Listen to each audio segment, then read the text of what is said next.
की अजय पनवेलकर यांनी सांताक्रूज पोलीस स्टेशनमध्ये 27 फेब्रुवारी संध्याकाळी 4 वाजता एक तक्रार दिली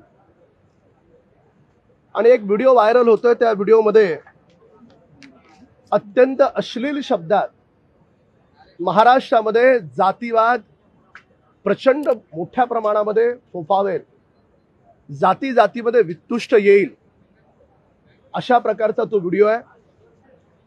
त्या व्हिडिओमध्ये म्हटलंय की देवेंद्र फडणवीसला या महाराष्ट्राच्या मातीत आम्ही गाडणार। फडणवीस तू कितीही RSSचा पुढचा शब्द बोलणार नाही, ती शिवी आहे। या देवेंद्र फडणवीस सारखे 3 मिनिटात महाराष्ट्रातले अख्खे ब्राह्मण आम्ही संपवून टाकू, अख्खे ब्राह्मण संपवून टाकू। जातीमध्ये तेढ। पुढे तो म्हणतो की आमच्यावर काय गुन्हे नोंद करायचे ते करा, पण हा मराठ्यांचा महाराष्ट्र आहे आणि मराठेच राज्य करणार।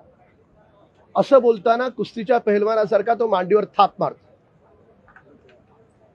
आदरणीय देवेंद्र फडणवीस साहेब हे महाराष्ट्रासाठी देव माणूस आहेत, त्यांच्याबद्दल ही एवढ्या खालच्या स्वरूपातली भाषा। आणि हा करणारा कोण आहे? तर हा करणारा योगेश सावंत हा बारामतीचा आहे। सगळे कनेक्शन बारामतीलाच कसे काय जातात? आणि जेव्हा चौकशी केली तर त्याच दिवशी संध्याकाळी त्या सिनियर PIला आमदार रोहित पवार यांचा फोन जातो। का केला रोहित पवारांनी फोन करण्याच्या पाठीमागचं कारण काय? की यांना सोडून द्या म्हणून। आणि पूर्ण माहिती घेतल्याच्या नंतर हा योगेश सावंत जो जातीमध्ये तणाव निर्माण होईल अशा पद्धतीचे व्हिडिओ व्हायरल करतोय, तो योगेश सावंत हा शरदचंद्र पवार गटाचा पदाधिकारी आहे। आम्ही जे वारंवार सांगतोय ना की मराठ्यांना बदनाम करण्याचा जो षडयंत्र करून जो प्रयत्न होतोय, म्हणजे जरांगेंनी जे आंदोलन केलं त्या आंदोलनाला मी पहिल्यापासून समर्थन केलं, पण जिथे मराठ्यांना बदनाम करण्याचा प्रयत्न होतोय त्या प्रयत्नाच्या पाठीमागे काही लोकांचा हात आहे।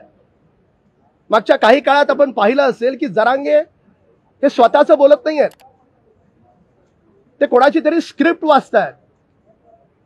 तर कोण आहेत हे स्क्रिप्ट देणारे? माननीय शरदचंद्र पवार आहेत का? आमदार रोहित पवारचा काय संबंध? आमदार रोहित पवार त्या सांताक्रूज पोलीस स्टेशनमध्ये फोन करतो कसा? आज सभागृहामध्ये याची चौकशी करण्याची मागणी केली आणि माननीय अध्यक्षांनी सरकारला निर्देश दिलेत की या संपूर्ण प्रकरणामध्ये जिथे मराठ्यांना बदनाम करण्याचा जाणीवपूर्वक प्रयत्न होतोय, मी स्वतः मराठा आहे, जेवढे मोर्चे झाले, आंदोलन झाले, कधीही त्याला गालबोट लागू दिलं नाही, पण जेव्हापासून ह्या आंदोलनाच्या पाठीमागे कोणीतरी याला चालवण्याचा प्रयत्न करतंय, कोणीतरी जरांगेंना स्क्रिप्ट देतंय, तर ते स्क्रिप्ट देणारे कोण? या योगेश सावंतने अशा प्रकारचा व्हिडिओ व्हायरल केला, तो व्हिडिओ व्हायरल करायला लावणारे कोण? याची संपूर्ण चौकशी करण्याचे निर्देश माननीय अध्यक्षांनी दिलेत।